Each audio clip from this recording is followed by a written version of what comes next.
Hi everybody, this is Boog Reviews, and today I'm going to be doing a review on the new McFarlane Toys DC Multiverse Godzilla vs. Superman 2-pack. And man, this thing is massive.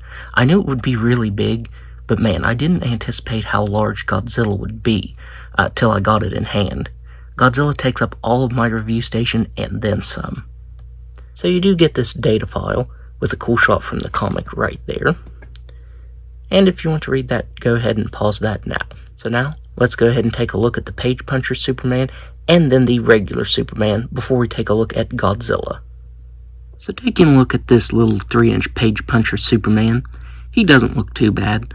The detailing's not spectacular on him. He just has little black dots for eyes right there.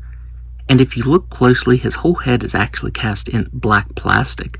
And that's because there's a little scuff right here on the nose, and you can see the black showing through.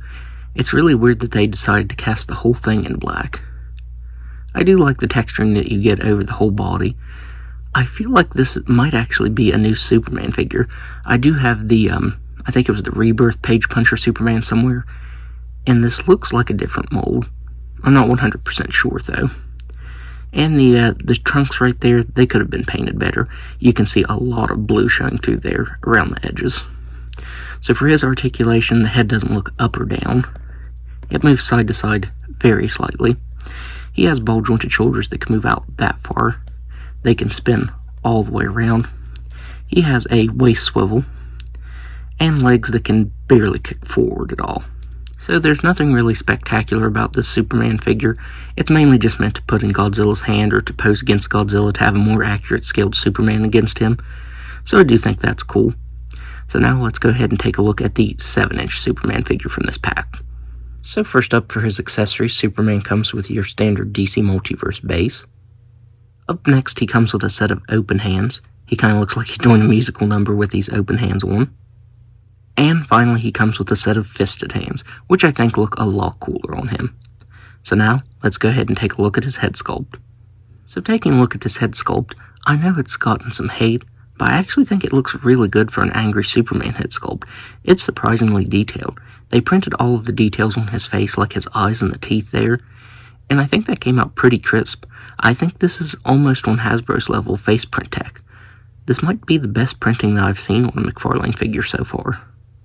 Like I said, the angry head sculpt actually looks really good in hand. The way they printed the individual teeth on there, you can actually see them. They also printed some variation over top of the tongue there. So that actually looks pretty cool. He has some great sculpt detail to his hair. That looks really good. I believe the hair is part of his head. It's not a separate piece like most of the Superman figures are. And the paint kind of missed its mark right there. But that's really my only complaint with this head sculpt. I actually think in hand, it's a lot better than the promo pictures do it justice for. Though I think I might repaint the eyes and make it a heat vision Superman head. I think if I repaint the eyes, it'll look even better, like he's getting ready to activate his heat vision. I think that would look really cool. So now, let's go ahead and take a look at the rest of the figure. So taking a look at the rest of the figure, this uses my new favorite Superman body mold, the Fidgetal body. But this time it's done in more modern colors. And I like that. The Superman logo looks great. You get the yellow painted on belt right there. I especially love the wired cape.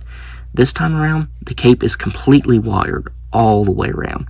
Sometimes the bottoms aren't wired, and that doesn't really bother me. Sometimes that actually hinders the posability if it's wired at the bottom. But this one, I think it actually works for Superman. So yeah, it's wired all the way around and looks great. Plus you get the Superman logo on the back there, looking really good. There's really not much more to go over with this figure. If you have the Fidgetal Superman, or even the new Collector Edition Superman, then you'll pretty much know what to expect from this. I do want to use this as my regular Superman in my collection though. So if I don't want this head sculpt on, I'm going to pop this off. I wanted to see if the Action Comics 1000 Superman or the gold label version of that's head would fit on this. Okay, so the pegs won't line up. I might have to make a peg for this. This is my first time trying that. And man, that looks great on there. If you can find a peg to put in the neck there to connect the head to the neck, that looks really good. This is the gold label Superman's head. And man, I think that looks really awesome. So yeah, I'm definitely going to have to try and find a peg for this, because I think I'll leave him displayed like that in the future. So now, let's go ahead and go over Superman's articulation before we go over Godzilla. So he has a ball-jointed head that can look up all the way. He can look down all the way. He can move his head side to side and around very nicely. He has shoulders that can move all the way out and spin all the way around very nicely. He has a swiveled bicep, double-jointed elbows that can bend in all the way, wrists that can move up and down and spin all the way around. He has a ball-jointed diaphragm and waist that can move all the way back. He can move forward very slightly. He can move side to side up here, as well as in the waist, and all the way around. He has hips that can do a complete split. He can kick forward all the way, back all the way. He has an excellent thigh swivel, double-jointed knees that are very crunchy, that can move back all the way, ankles that can move down all the way, up all the way, spin all the way around, and toe articulation that can move up that far. So now, let's go ahead and take a look at the star of this set, Godzilla.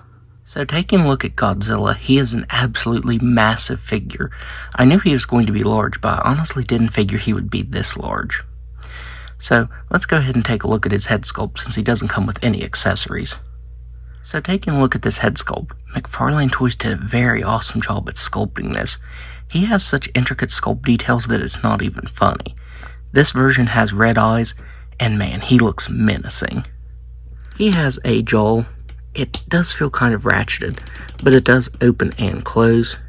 You can see how detailed the mouth is there with all of his sharp teeth. He has some stunning sculpt detail to his body. All the sculpted on scales look really good, and you get some really awesome gray dry brushing over the whole thing that brings the detailing out very well. The sculpt and the paintwork on this figure is just top notch. It is incredibly hard to get Godzilla in frame here just because of how big he is. His tail is massive, and it actually has bendy wire in it. It's really tough to articulate, but I was really surprised at that. You know, I'm really happy that he has that bendy wire tail, so you can pose it around just a little bit. He has some more really intricate sculpt detail there on his torso. And instead of that grayish color like the rest of the variation on his body is, it's kind of like a brownish color. And man, that brings the sculpted detailing out really, really nicely. For some reason on mine, his right leg is detailed a little more than his left. You don't get that much variation on his left when compared to his right. You get a bunch of, I think it's a gray wash, and that looks really good. I might be able to match it and do the same thing to the left leg here, but it's really weird that it's not the same. You get a little bit of sculpted details here on the bottom of his feet. I am having to hold him in an extremely awkward position to get this into frame. But he does have some texturing to the bottom of his feet and a very slight black wash. So nothing extravagant in terms of paint variation on there, but I do appreciate that they sculpted a little bit to the bottoms of his feet. I also forgot to mention he has some very awesome sculpt detail to his dorsal fins. Those look really good, and all of the detailing is brought out really nicely by that gray wash. That looks really, really good.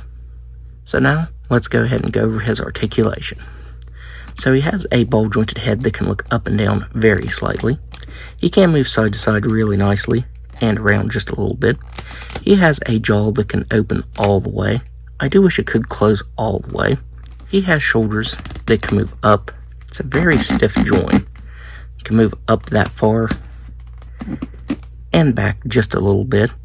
He has hips that can kick back just a little bit. They can actually kick forward very, very nicely. I was surprised at the range of motion there. And finally, he has a ball-jointed tail. It can actually move up and down very slightly, and move side to side decently well. And as I mentioned, he has this bendy wire tail. It is a really heavy-duty wire because of how thick his tail is, but you can't actually articulate that, so I'm pretty happy about that. So for size comparisons, here Godzilla is next to Kong and the Page Puncher's Batman, and the Superman that's included in this pack. And Godzilla is much larger. Well, he's a lot wider and longer than Kong. That's mainly because of his tail. But man, he takes up so much space. I barely have any space on my review station here for him. That's how large he is. So overall, if you can find this, then I would highly recommend picking it up because McFarlane Toys did a really good job on this. It is pretty pricey, but I honestly think it's worth it now that I have it in hand. The Superman figure is really good and definitely looks a lot better than the pictures online do him justice for. And Godzilla is crazy. Like, not only is he massive, but the sculpt detail is phenomenal and the paint variation is really good too. The only downside to the figure is he's not articulated a lot. Just like with Kong, he doesn't have a whole lot of articulation, but he makes up for that with sculpt and paint. You know, this Godzilla figure is definitely the craziest Godzilla that I have in my collection. He just looks fantastic. So yeah, despite the hefty price tag, I'd still recommend picking it up because it's actually a really crazy set.